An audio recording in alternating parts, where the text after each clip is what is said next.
Welcome to NTD China News. I'm Karen Chang. Making headlines this Thursday, May 16th. Did China launch a missile interceptor into space? Chen Guangcheng calls on the European Parliament to take concrete steps against human rights violators in China, and why there is nothing legal about this legal education center. What did China just launch into space? That's what the Pentagon is trying to figure out. And while China is saying it opposes weaponizing outer space, the mysterious object has U.S. defense officials wondering. Has the Chinese regime developed missile interceptor technology? That's what some in the U.S. government are speculating after China launched a mysterious missile this week. If those speculations are confirmed, then the Chinese regime could have the ability to destroy a satellite in orbit. The rocket was launched on Monday. The Pentagon said it observed the object rise into the atmosphere and re-enter Earth's atmosphere above the Indian Ocean. What's suspicious is that whatever the object was meant for, it wasn't to put anything in space. China denies the claim and says the rocket was just a scientific one meant to study the Earth's magnetosphere. China's foreign ministry spokesman Hong Lei insisted today that the regime has always opposed weaponizing outer space, but it has shown the capacity for satellite destruction in the past. In January 2007, China successfully shot down one of its defunct satellites. It was a surprise to the international community. Shortly after, in what many considered was a direct response, the U.S. also shot down a malfunctioned satellite to prevent a toxic fuel tank from re-entering Earth. After saying that communism has always been a scam, blind Chinese rights activist Chen Guangcheng has called on European lawmakers to take steps to punish what he calls evil forces within the Chinese government. Blind Chinese activist Chen Guangcheng is on a crusade to bring change to China. He was in Europe this week, and on Wednesday he urged the European Parliament to stand up to the Chinese regime's, quote, evil forces. The European Parliament should deny entry to these Communist Party officials who openly challenge the justice of humanity and also freeze all of their assets in Europe. Chen Guangcheng was an avid campaigner against China's brutal one-child policy. He made headlines last year after escaping house arrest to the U.S. Embassy in Beijing. Since then, he continuously condemned the human rights abuses committed by Chinese authorities against him and his family. EU lawmakers at Wednesday's hearing said it is possible to do what Chen is proposing to punish rights violators in China. It's certainly feasible. It's what we are actually already practicing with many other officials and government members of other countries. Others agreed that the EU should do more. When people are imprisoned for exercising their rights, for taking on cases as lawyers, for petitioning their cases before courts, then the EU should take on those individuals and demand their freedom. Speaking with NTD after the hearing, Chen Guangcheng says he wants world powers like the EU to bring transparency into any rights dialogue they have with the Chinese regime. In the future, these human rights talks should be as open and transparent as possible. Also, they need to be specific about action items rather than just say that they have talked about it. What was said, who said what, they need to be as specific as possible. Chen's European visit follows a joint U.S.-European hearing in March for a transatlantic alliance to highlight human rights abuses in China. Earlier this week, a group of Chinese lawyers were attacked for investigating an illegal detention center. One lawyer who was part of the fact-finding mission says the center is being used to circumvent the law, and what's more, it's making money off the community. We reported on Monday that a group of Chinese lawyers went to Ziyang in Sichuan province to investigate a brainwashing center called Lake. They heard that many practitioners of the Falun Gong spiritual practice had been detained there illegally and went to investigate. But the lawyers were detained for taking pictures outside the illegal center and say they were beaten. Speaking after the fact, Beijing lawyer Jiang Tianyong said the reason the brainwashing center was established was to circumvent the law. As we learned, Falun Gong practitioners did not receive any due process but were sent there directly after being abducted. Black jails, basically extra-legal detention centers, have sprung up all around China as a dumping ground for critics and dissidents.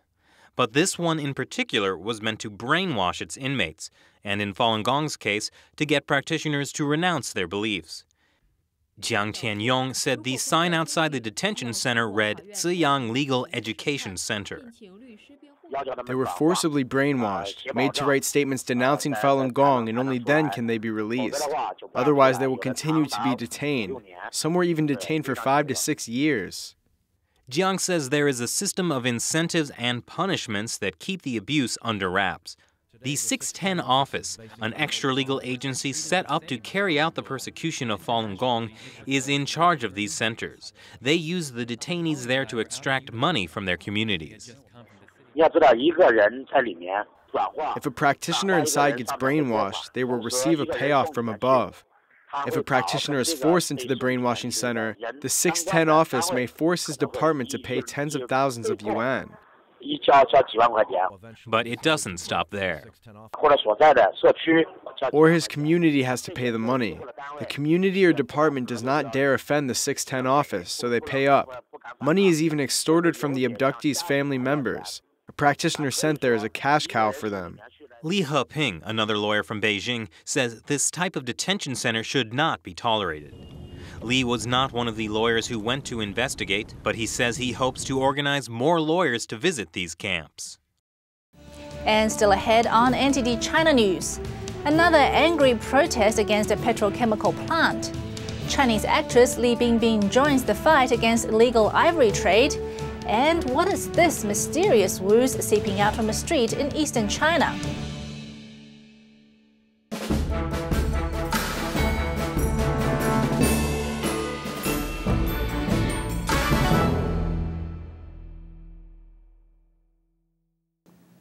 And welcome back. We reported last week that Chinese citizens have started a series of petitions on the website of the U.S. White House. One of those was against a petrochemical plant that could harm the environment. That petition now has more than 14,000 signatures, and back in China, those opposing the plant have taken to the streets again. For the second time this month, anger over a proposed state-run petrochemical plant. Official reports say there were hundreds, but overseas journalists report that almost 2,000 people protested here in Kunming on Thursday, outside the government headquarters of Yunnan province. The petrochemical plant is already in its final stages, but protesters want it to be shut down. It's being built in nearby Anning City by China National Petroleum Corp. It will make products like gasoline, diesel, and fertilizer. The plant owners say it will boost the economy and provide jobs to Kunming residents. But people here are less worried about their economy than they are about the dangers of paraxylene, or PX.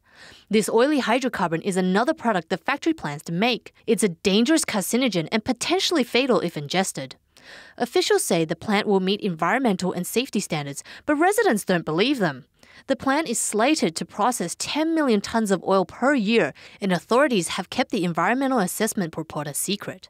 During the protests, Kunming's Mayor Li Wenrong came and promised to take public opinion into account and hold public meetings by next Wednesday. Li said there were no arrests during the protests, but online reports say that some protesters were taken away by police. This latest protest is just a microcosm of citizen frustration over what many see as a disregard for China's environment and public health. Protests like these have been happening all over the country and are becoming more frequent as living standards rise. China's demand for ivory has fueled a poaching trade in Africa. A Chinese actress is using her star power to raise awareness to fellow citizens who may not know just what is being sacrificed for their ivory products. Li Bingbing has played a lot of roles in her acting career, but what a lot of people haven't seen is her playing with elephants. Best known for her role in Hollywood's Resident Evil, Li Bingbing has taken on a new foe, the perpetrators of the ivory trade, as a goodwill ambassador for the United Nations Environmental Program. Asia's demand for ivory is killing African elephants at an alarming rate, and the biggest demand for these elephant tusks come from Li's home country, China. People in China, many of them have no idea that the ivory is actually connected to the blood ivory trade in Africa. So therefore, I'd like to call on more people to take a stand on the issue and think twice before you purchase. Perhaps to think about how this is going to impact the African elephants as well as the people who live in Africa. Li said she herself was once an ignorant consumer. Many years ago, I bought a bracelet made of ivory, but at that time, I had no idea that it was made of ivory or that it was connected to the mass killing of African elephants. That killing has left these baby elephants orphaned. Luckily, they've been taken in by the Sheldrick Wildlife Trust in Kenya. But there are many more that are not so fortunate.